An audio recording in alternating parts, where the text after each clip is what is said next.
Guys, आज Indian markets suddenly बहुत ज़्यादा गिर गए। आइए समझते हैं उनके पीछे के की factors which led to the fall of today's market. So पहला रीज़न है the global AI trade unwind and the South Korean shock. तो साउथ कोरिया का जो बेंचमार्क है which is the KOSPI index, वो नियरली 5.69% आज एक दिन में गिरा है।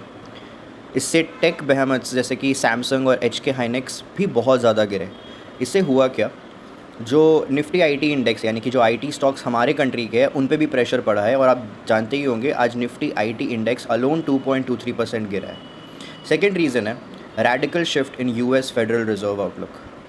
तो अभी तक वी वर एक्सपेक्टिंग कि जो यूएस फेड रेट्स है वो अनचेंज रहेंगे, but suddenly bank of America ने अनाउंस किया है कि it is going to increase the interest rates totalling 75 basis points later this year.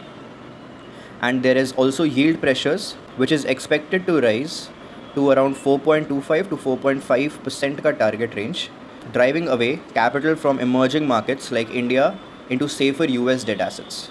So ये एक one of the reasons है। अब अगर हम domestic reasons की बात करें तो third point is weakening local economic data।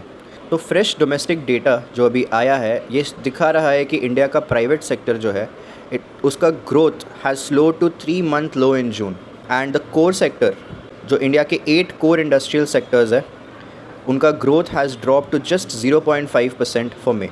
Fourth reason is there was severe intraday sectoral selling and block deals. So जो निफ्टी मेटल इंडेक्स है वो आज एक दिन में 3.3% गिरा है। It was the worst performing sector, and generally markets को सपोर्ट मिलता है इन सच केसेस मार्केट्स को जनरली सपोर्ट मिलता है from Nifty bank, but Nifty bank भी आज सपोर्ट नहीं कर पाया and it also fail 1.45%। Fifth reason is very important, आज बहुत ज़्यादा प्रॉफिट बुकिंग हुआ है।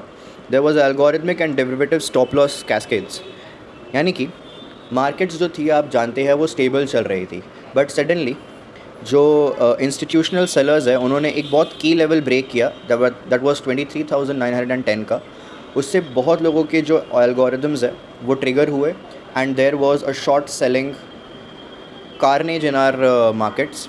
उसके वजह से बहुत लोगों के स्टॉप लॉसेस भी हिट हुए, बहुत लोगों ने सेलिंग स्टार्ट भी कर दी एंड बहुत सारे इन्वेस्टर्स ने प्रॉफिट बुकिंग भी स्टार्ट कर दिया। उसके वजह से market suddenly with in the last 30 minutes बहुत ज़्यादा गिर गई।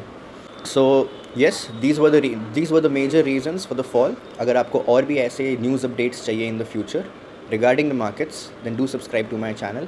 I'll see you guys in the next video। Till then, happy trading।